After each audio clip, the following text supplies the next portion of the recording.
통상 강의를 하려면 원고를 쓰는데요. 제가 매주 쓰는 원고가 한 평균 40페이지 정도 됩니다. A4 용지로. 이 강의를 위해서도 이 45페이지를 썼는데 이렇게 많은 원고를 왜 쓰느냐? 여기 단상에 올라가면요 3분의 2는 잊어버려요. 그래서 1시간 강의를 하려면 3시간 강의를 준비해야 겨우 1시간 생각나요. 이게 어떤 부부가 이 안방에서 텔레비전을 보다가 심심해서 남편이 여보 그 냉장고에 가서 우유하고 아이스크림 좀 꺼내오라고 이렇게 했단 말이에요. 그러니까 마누라가 부시시 일어나서 나가려고 그러니까 남편이 하는 소리가 저거 가지고 가서 또 잊어버릴 건데 이렇게 했단 말이에요. 그러니까 마누라가 팩 돌아져 가지고 내가 치매라도 걸린 줄 아세요? 하고 딱 나갔단 말이에요. 한참 있다 들어온 거 보니까 달걀을 한 소쿠리 삶아가지고 이제 들었단 말이에요. 그러니까 남편이 소금은 그러니까 아차 깜빡 잊었네. 그러니까 내가 저거 가지고 가라고 그랬잖아.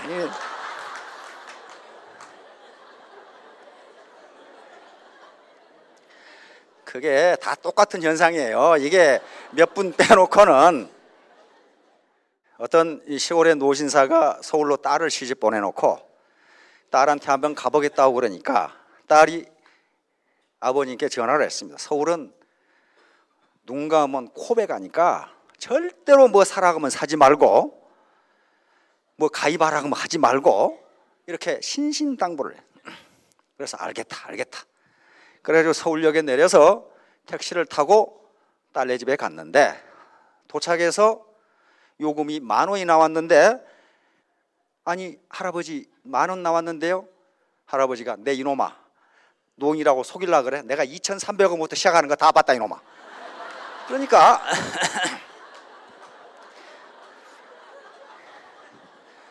사업을 하시다 보면 그런 분을 만나는 게 10분 중에 9분이 그런 분이에요. 설득하기가 무지무지 어려워요. 그래서 여기에 데려다 놓으라는 겁니다. 자, 그런데 그런 분들이 틀린 게 아닙니다. 자기가 보는 세상을 보는 관점이 달라서 그러거든요.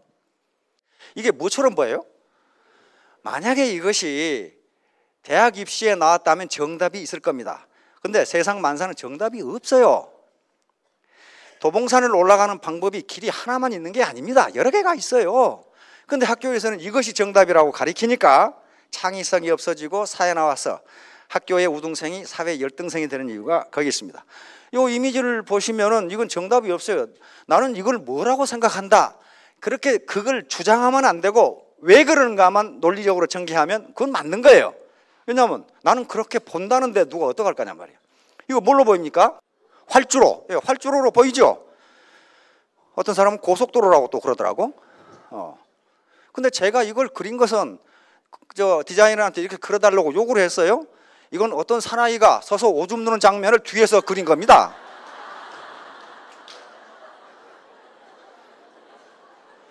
이거 양쪽 다리고 뒤에서. 아니 그렇게 보면 되는 거예요. 그러나 그게 정답은 아니에요. 자기가 활주로라고 생각하면 되는 거고 고정관념만 가지고서는 절대로 사회적으로 성공하기가 힘듭니다. 왜냐하면 여러 가지 각도에서 이것을 비판적 사고라고 그러는데 비판적 사고를 하지 않으면 엉뚱한 짓을 할 수가 있어요. 즉 시대의 흐름에 역행하는 그런 결론을 낼 수가 있습니다. 제가 이 강의 주제로 잡은 건 파랑새는 어디 있을까 하는 얘기인데요. 파랑새는 어디 있을까? Where's the bluebird입니다. 파랑새. 모리스 마테르링크의 파랑새라는 작품입니다. 이 양반은 벨기에 작가인데 프랑스에서 주로 활동을 했고 파랑새 이전에도 파랑새 읽어보시면 많죠. 동화 있죠. 동화. 그게 희곡입니다. 희곡. 연극이에요. 연극. 아니 뭐 이만큼 얍실해요. 희곡인데 여기에 담고 있는 철학이 너무 깊기 때문에 이걸 1906년에 썼는데 1908년에 최초로 모스크바 예술극장에서 연극으로 상영이 되고 그 뒤에 뉴욕과 런던 세계 유수한 국가에서 무대에서 연극으로 상영이 됩니다. 이 업적으로 모리스 마테르링크는 1911년 노벨 문학상을 받습니다. 그런데 이 파랑새라는 작품이 노벨상을 받음으로써 그 뒤에 지금도 계속 파랑새란 영화, 소설, 그다음에 노래 이런 게 계속 나오고 있어요. 연극도 나오고 뮤지컬도 나오고. 그러니까 파랑새는 여기서 뭘 의미하냐면 행복, 희망을 상징합니다. 그래서 파랑새는 행복은 어디 있을까? 그 말이에요. 자, 그럼 파랑새는 여기서 내용이 뭔가? 여기 주인공이 틸틸과 미틸입니다.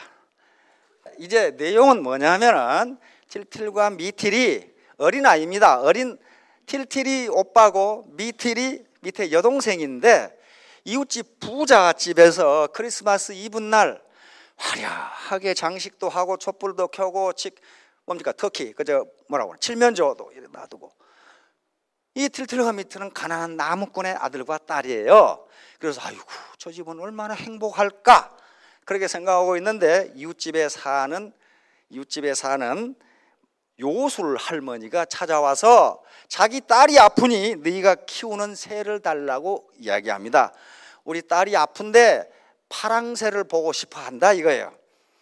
근데 왜 파랑새를 보고 싶어 합니까? 그러니까 파랑새를 보면 행복해진단다. 거기서부터 이야기는 시작돼요. 그러니까 파랑새는 무엇의 상징이에요? 행복의 상징이에요. 그런데 이 틸틸과 미틸이 자기 집 새장 속에 새를 키우고 있었는데 그것은 회색이란 말이에요. 그러니까 아이고 이건 파랑새가 아니네 하고 이제 파랑새를 찾아 떠나는데 바로 요술 할머니가 뭘 주냐 하면은 다이아몬드 모자를 줍니다. 그래서 다이아몬드 모자를 조금 돌리면 추억의 나라라는 것은 돌아가신 분들이 사는 나라로, 조금 더 돌리면 미래의 나라로, 아직 태어날 아기들이 사는 나라로 이렇게 여행을 하도록 하는 요술 모자예요. 그래서 맨 처음에 추억의 나라에 들어갑니다. 추억의 나라에 들어가서 돌아가신 할머니와 할아버지를 만나는데 거기 가보니까 할아버지가 파랑새를 키우고 있어. 그래서 할아버지한테 얘기해서 파랑새를 달라고 하니까 할아버지가 가져가라고 그러죠. 가져가는데 그것을 가지고 밖으로 나오니까 파랑새가 죽어 있어. 혼자 간 게 아니고 틸틸과 미틸은 개와 고양이의 요정, 빛의 요정, 빵의 요정, 우유의 요정 이런 식으로 모든 사물이 의인화되어 있어요. 이 동화에는 의인화되어서 같이 갑니다. 그런데 이 추억의 나라에서 파랑새를 가져왔는데 빛의 요정을 보자. 다시 말하면 빛을 만나자. 어떻게 돼? 죽어 있더라. 그리고 다시 밤의 궁전으로 들어갑니다. 밤의 궁전으로 들어가는데 거기는 파랑새가 무지무지 많았어요. 그런데 파랑새를 잡아가지고 다시 나와서 빛의 요정에게 보이니까 또 죽어 있어요. 자, 그 뒤로 나무와 동물들의 요정이 사는 숲으로 가고 무덤 속에 들어가 보고, 왜냐하면 무덤 속에 파랑새가 있을지 모른다는 요술 할머니가 얘기를 해줬거든. 들어가 보고 나중에 결국 행복의 궁전에 들어가 보고 미래의 나라, 다시 말하면 앞으로 태어날 아기들이 사는 미래의 나라로 갔는데 거기도 파랑새가 없어요. 그래서 결국 새장을 가지고 파랑새를 잡으러 갔는데 파랑새를 잡지 못하고 와가지고 꿈에서 깹니다. 그러니까 지금까지 꿈을 헤맨 거예요. 그런데 마침 그때 이웃집 할머니가 자기 딸이 아픈데 파랑새를 갖고 싶어 한다고 찾아왔어요. 그래서 너희들이 키우는 새를 달라고 하니까 우리 새는 파랑새가 아닌데 하고 그 새장에 가보니까 새가 파랑새였어요. 그러니까 이 스토리는 뭘 의미하냐면은 행복은 멀리 있는 것이 아니다. 암만 몽환의 세계를 돌아다니고 백날 돌아다녀도 파랑새는 거기 없다. 파랑새는 바로 네 가까이 있다. 행복은 네 가까이 있다. 그러면서 건강의 요정, 그 다음에 아버지 어머니의 사랑의 요정, 그런 것들이 전부 파랑새다. 그 얘기를 계속하고 있어요. 진짜 파랑새는 행복을 의미합니다. 자, 애터미는 파랑새입니다. 이게 자세히 보라 이거야. 이게 파랑새인지 아닌지는 자기가 판단해야 돼요. 어떤 사람의 눈으로 보면 파랑새인데 어떤 사람의 눈으로 보면 회색새가 될 수도 있어요. 될 수도 있습니다. 이 파랑새를 이 모리스 마틸링크의 책에 보면은 마지막 장면에 뭐가 나오느냐 하면은 꼬마가 할머니가 우리 손자딸이 아픈데 네가 키우는 새를 보면은 낫는다고 한다. 파랑새를 갖고 싶어 한다. 그래서 그 손녀딸에게 파랑새를 갖다 줬더니 손녀딸이 낳았어요. 낳으니까 손녀딸이 고마워서 파랑새를 돌려주려고 가져왔다가 놓쳐버렸어. 날아가 버렸어요. 그래서 손녀딸이 우니까 틸틸이 이야기합니다. 내가 다시 잡아줄게. 내가 다시 잡아줄게. 다시 말하면 파랑새는 지금 공중에 있기 때문에 잡는 사람이 임자입니다. 잡는 사람이 임자예요. 자, 그래서 누구나 잡을 수 있는데 아무나 잡는 것은 아닙니다. 첫째, 자기가 이 파랑새가 파랑새인 것을 알고 잡으려는 집념이 있어야 돼요. 세상에 공짜는 절대로 없습니다. 누군가를 협박한다든가 뜯어먹어서 부자 된 놈 내가 한 놈도 못 봤어요. 한 놈 못 봤어요. 도박에서 돈 번 놈도 한 놈도 못 봤어요. 다시 말하면 뭔가 땀 흘리지 않고 얻는 소득은 금방 나간다는 거예요. 왜 그럴까요? 그 많은 소득을 포용할 만한 그릇이 안 되니까 그래요. 그릇이 안 돼요. 그런데 갑자기 많은 돈이 생겼어. 그런데 자기가 땀 흘려서 버는 돈은 땀 흘리는 과정에서 그 돈을 포용할 만한 그릇으로 사람이 커집니다. 커져요. 그래서 금방 망하지 않는 겁니다. 자, 그래서 아무나 잡을 수 있는 건 아니에요. 누구나 잡을 수 있는데 노력하는 자만이, 진실로 원하는 자만이 잡을 수 있다는 겁니다. 자, 그러면 이제 기회, 이것이 바로 기회예요. 파랑새를 잡을 수 있는 기회인데 기회를 옛날 현자들은 어떻게 얘기했는지 한번 봅시다. 그리스 로마 신화에 나오고 최근 영국에서 나온 모든 문화권에 이 신화가 다 나옵니다. 이름만 다르지 다 나와요. 야, 기회의 신은 제우스의 아들입니다. 이렇게 생겼어요. 여기 남신으로 나오는데 벌거벗었죠. 여기에 날개가 달려있고 앞머리는 머리가 길고 뒤에는 대머리입니다. 그리고 여기 발꿈치를 들고 있고 여기에 날개가 달려있고 여기에 저울이 있고 여기에 칼을 들고 있습니다. 이것은 왜 벌거벗고 있냐 하면은 누구나 발견하기 쉽도록 그렇게 설명이 돼 있어요. 그 밑에 시에. 그 다음에 앞머리가 길고 뒷머리가 대머리인 것은 네 앞에 봤을 때 잡기 쉽게 앞머리는 길고 일단 놓치면 못 잡으라고 뒷머리는 대머리다 그 말입니다. 날개가 달려있는 것은 항상 빨리 움직이고 기회는 누구 개인 앞에 머물러 있지가 않다는 겁니다. 항상 빨리 움직이고 기회를 놓친 놈이 잡으려고 쫓아오면 빨리 도망가도록 이렇게 돼 있고 다리에 이렇게 있죠. 저울을 가지고 있는 것은 네가 지금 만난 기회가 파랑새인지 아닌지 빨리 달아보라는 거예요. 저울로 가치가 있는지 없는지. 그리고 가치가 있다면 면도칼입니다. 칼 들고 있는 게 레이저라고 돼 있는데 빨리 결단하라는 거예요. 빨리 우물우물 하다가는 기회는 네 앞에 있지 않다 그런 말입니다. 지금 자, 그래서 이 카이로스라는 말은 기회의 신인 남신을 의미하기도 하고 타이밍을 의미합니다. 타임. 옛날 헬라 그리스에서 시간을 크로노스와 카이로스로 가르는데 크로노스는 그냥 흘러가는 시간, 물리적인 시간, 해가 뜨고 해가 지고 그 다음에 계절이 바뀌고 달이 뜨고 달이 지고 하는 그냥 물리적으로 흘러가는 시간이기 때문에 이건 누구에게나 같습니다. 카이로스는 타이밍이에요. 타이밍. 적절한 순간을 딱 붙잡아서 결단하고 끼어 들어가는 게 카이로스입니다.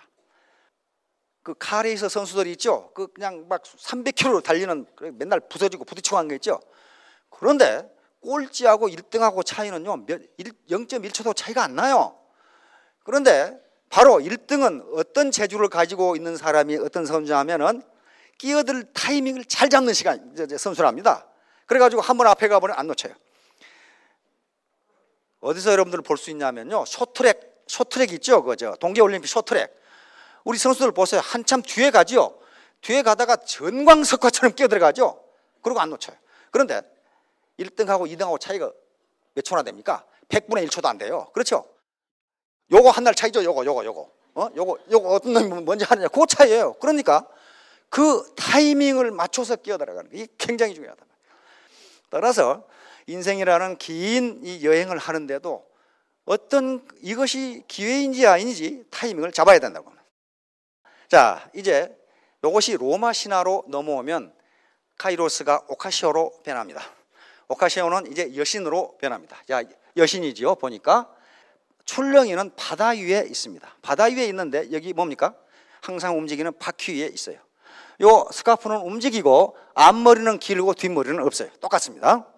그러니까 이 출렁이는 바다 위에 돌아가는 바퀴에 서 있다는 것은 행운은, 기회는 가만히 있지 않는다. 항상 출렁이고 움직이고, 그러니까 어떤 기회가 당신 앞에 왔을 때 그 기회가 항상 당신 앞에 머물러 있는 것이 아니다. 그런 의미예요. 현자들이 이렇게 만들어낸 겁니다. 그리고 앞머리가 긴 것은 항상 잡으라고, 뒷머리가 없는 것은 일단 놓치면 못 잡게. 그리고 여기 스카프나 이런 걸 보면요, 이 출렁이를 보면 바람이 분다는 걸 상징합니다. 그렇죠? 바람이 분다. 그 말은 기회는 바람처럼 움직인다. 바람처럼 움직인다. 그러니 당신을 위해서 기회는 당신 앞에 머물러 있지 않다. 행운을 잡는 것은 당신 하기 나름이다. 그 말이에요 지금 이게. 자, 옛날 현자들은 전부 이렇게 생각했습니다. 기회나 행운은 계속 빠른 속도로 움직인다. 그리고 누구나 볼 수 있는데 그것이 행운인지 기회인지는 네가 알아서 판단하라. 그 얘기입니다 지금. 그래서 행운이라고 생각되면 지체 말고 잡아라. 자, 그래서 과도한 의심은 실패를 하는 한 요인이 됩니다. 제가 논리적으로 자기가 판단해보고 맞는지 틀린지를 분별을 하셔야 돼요. 그건 다른 사람이 해줄 수가 없어요. 자기 스스로 해야 됩니다. 나는 왜 이렇게 재수가 없을까? 재수가 없는 게 아니고 재수가 왔는데 몰라봤을 따름이에요. 몰라봤을 따름입니다. 네, 이제 세렌디피티. 세렌디피티는 영국에서 나온 얘기인데 이것도 역시 뜻밖의 행운, 우연한 발견, 이걸 세렌디피티라고 합니다. 그런데 이 세렌디피티는 우연이 아니고요, 그것을 판별할 수 있는 능력이 있을 때 그것이 행운이 되는 거예요. 그런데 과학사라든가 인류의 발명사를 보면 거의 대부분, 많은 부분이 세렌디피티입니다. 우연히 발견한 거예요. 우연히. 그런데 그 우연이 사실은 우연인데 그 우연을 필연으로 만들 수 있는 노력이 있었기 때문에 가능했어요. 회사도 마찬가지입니다. 회사도 마찬가지예요. 3M이라는 회사에 포스트잇이라는 거 있죠. 그거 연구하다 실패해서 만든 거거든요. 실패해서 만든 거예요. 우연히 만든 거예요. 그 조교가 풀을 잘못 집어넣어가지고 나온 거란 말이에요. 그거. 그런데 그것을 이 만든 학자는 계속 연구를 했어요. 이것도 쓸모가 있겠다. 왜냐하면 붓기는 붓는데 떨어지는데 흔적이 없어. 이걸 만든 거예요. 자, 이게 세렌디피티의 전형이에요. 요 사진 작가는요, 요 백로를 찍으려고 사진을 찍었답니다. 그래서 이 뒤에 딱따구리가 있는 걸 몰랐어요. 그리고 나중에 우연히 재생해 보니까 이 딱따구리가 있는 거예요, 여기가. 그런데 이 세렌디피티는요, 다시 재현할 수가 없습니다. 이 현상이 나타나질 않아요. 딱따구리 보고 너 다시 한번 해봐. 이렇게 할 거예요. 어떻게 할 거예요, 이걸? 요건 이 사진 작가가 이걸 찍은 것은 계속 사진을 찍었기 때문에 가능합니다. 그렇죠? 관심을 가지고, 자연에 관심을 가지고 찍었기 때문에 가능하지, 이걸 나타났을 때 사진기 들러 갔으면 어떻게 돼요? 날아가고 없어요. 어떻게 가면 날아가고 없어요. 자, 청진기입니다. 청진기. 여기에 르네 라에네크라고 하는 프랑스 의사인데 이 청진기를 만든 사람입니다. 이 양반이 환자를 진료하는데 그 당시는 청진기라는 개념이 없기 때문에 심장병이나 요 폐병이 들면은 귀를 가슴에다 대고 이렇게 심장이나 폐 숨소리를 들었답니다. 근데 남자들은 괜찮은데 이 시기에 여자 환자가 오면 이걸 젖가슴에 대고 이거 들어야 돼요. 이렇게. 이게 난처하단 말이에요. 난처해. 어떻게 좀 이렇게 안 할 수가 있나 하고 생각을 했어요. 그렇다고 해서 심장 박동이라든가 숨 쉬는 소리를 안 들어볼 수는 없잖아요. 들어봐야 되는데 안 돼요. 그런데 어느 날 루브르 궁을 산책을 하다가 애들이 장난치면서 노는 걸 봤어요. 우리 애들도 많이 해요. 한쪽 애가 그 판자 있죠. 판자나 어떤 가드레 일이나 한쪽 애가 귀를 대고 있는데 한쪽 애가 저기서 못으로 긁어. 그 장난을 하고 있어. 그러니까 야, 저거 봐라. 그래가지고 르네 라이레크도 자기도 한번 들어보니까 저쪽 끄트머리에서 못으로 긁는데 소리가 무지하게 크게 들려.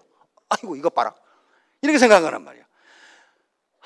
그래가지고 들어와서 마침 여자 환자가 왔어요. 환자가 왔는데 젖가슴에다 귀를 안 대고 종이를 말았어요. 종이를 대나무 통처럼 말아가지고 여기다 대고 들어보니까 그냥 귀를 대고 듣는 것보다 더 잘 들려. 아, 이거다 하고 한 거예요. 이거다. 그래가지고 어떻게 하면 소리를 잘 들을 수 있을까 해서 만든 최초의 청진기가 요겁니다. 이렇게 자기가 설계를 해가지고 폐 사진이죠. 이것은 폐 그림이죠. 요 세 부분으로 여기가 연결되어 있죠. 나눠가지고 요 청진기를 만든 겁니다. 그래가지고 요것은 지금 등에다 대고 숨소리를 듣는 거란 말이요. 자, 이 청진기는 얘들이 노는 걸 보고 만들었어요. 얘들이 벽에다 대고 이 그림을 긁는 걸 보고 이게 우연히 만든 겁니다. 이게 세렌디피티거든요. 그런데 아무리 라이네크가 의사라고 하더라도 여기에 관심이 없었으면 안 된다는 거예요. 어떻게 하면 여자를 잘 진찰할 수 있을까? 예의를 갖추어서 이걸 고민을 하다 보니까 만들어낸 거예요. 그러니까 우리 앞에 파랑새는 언제나 있는데 유심히 내가 어떻게 하면 파랑새를 잡을 수 있을까 생각하지 않은 사람은 못한다는 겁니다. 태도가 가장 중요합니다. 태도, attitude. Attitude is everything. Attitude is everything. 태도가 가장 중요해요. 어떤 태도? 파랑새를 잡겠다는 확고한 결의가 필요합니다. 다시 말하면 나는 반드시 애터미 사업을 통해서 성공하겠다는 강한 의지가 필요하다. 아이, 성공 안 하겠다는 사람이 어디 있어? 그런데 다 성공하겠다고 그러는데 아까 파랑새를 잡으러 떠난 틸트리와 미틸처럼 몽환의 세계를 헤매가지고는 그것이 목표가 될 수가 없어요. 이건 이미 학자들이 증명한 사실들입니다. 반드시 결의가 필요하다. 태도입니다. 파랑새는 가까이 있다는 것을 알아야 된다. 멀리 있지 않습니다.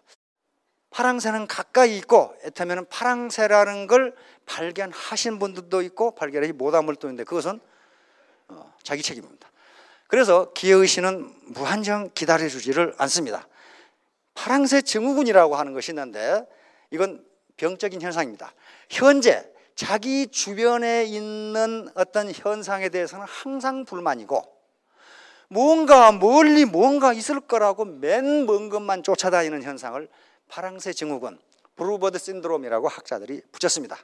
다시 말하면 파랑새라는 책에 나오는 것처럼 행복은 멀리 있는 것이 아니고 가까이 있고 그리고 파랑새는 저 추억의 나라나 바무궁전에 있는 게 아니고 내 집 세장에 있다는 그걸 지금 계속 강조하는 거예요. 그 다음에 태도, 적극적, 긍정적, 도전적인 태도. 이거 소극적이고 부정적이고 그 다음에 회피적인 태도를 가진 사람은 뭘 하든지 실패해요. 안 됩니다. 그 다음에 이게 굉장히 중요한 건데요. 겸손한 태도입니다. 겸손. 우리 사훈에 믿음에 굳게 서며 겸손이 생긴다. Serve in humility라는 말이 있습니다. 겸손이라는 게요. 특히 우리처럼 유교적인 문화를 가지고 있는 나라에서는 겸손을 굉장히 높은 가치로 평가합니다. 굉장히 높은 가치로 평가해요. 그런데 거만한 사람까지도 겸손한 사람을 좋아해요. 바로 왜 겸손해야 되느냐 하면은 이 사업은요 겸손하지 않으면 되지 않습니다. 왜냐하면 유통은 서비스인데 서비스를 제공하는 놈이 지가 더 높다고 생각하면 서비스를 누가 받겠냐 그 말이에요. 서비스는 서브에서 나온 말이죠. 서브는 서번트하고 관계됐단 말이에요. 다시 말하면 겸손한 태도를 갖는 게 굉장히 중요합니다. 이것은 자기 자존심이라든가 주체성, 어떤 주도적인 생각을 버리라 그런 게 아닙니다. 내가 좀 더 이 사회와 국가, 내 파트너들에게 공헌할 수 있는 길이 어떤 것인가 겸손해지면 됩니다. 그런데 겸손해지면요 나중에 어떻게 됩니까? 밑에서 올려줘요. 올려주는데 지가 높이 있으면 어떻게 됩니까? 끌어내리죠. 그리고 밑에 다 떠나요. 와 이거 똑똑하네. 너 혼자 다 해라. 떠나버려요. 자, 오늘 파랑새 얘기를 했는데요. 파랑새는 멀리 있는 게 아니고 가까이 있습니다. 그리고 파랑새는 모리스 마테를링케 연극에서 본 바와 같이 공중으로 날아갔습니다. 날아갔으니까 누가 잡아도 파랑새는 다 있어요. 그런데 그 파랑새를 찾겠다는 확고한 의지 그리고 겸손한 태도도 임하면은 아마 3년 내에 여기 계신 분들은 1,000택, 2,000택, 5,000택까지 되리라고 생각합니다. 자, 5,000택 여러분 모두 행복하시기 바랍니다. 감사합니다.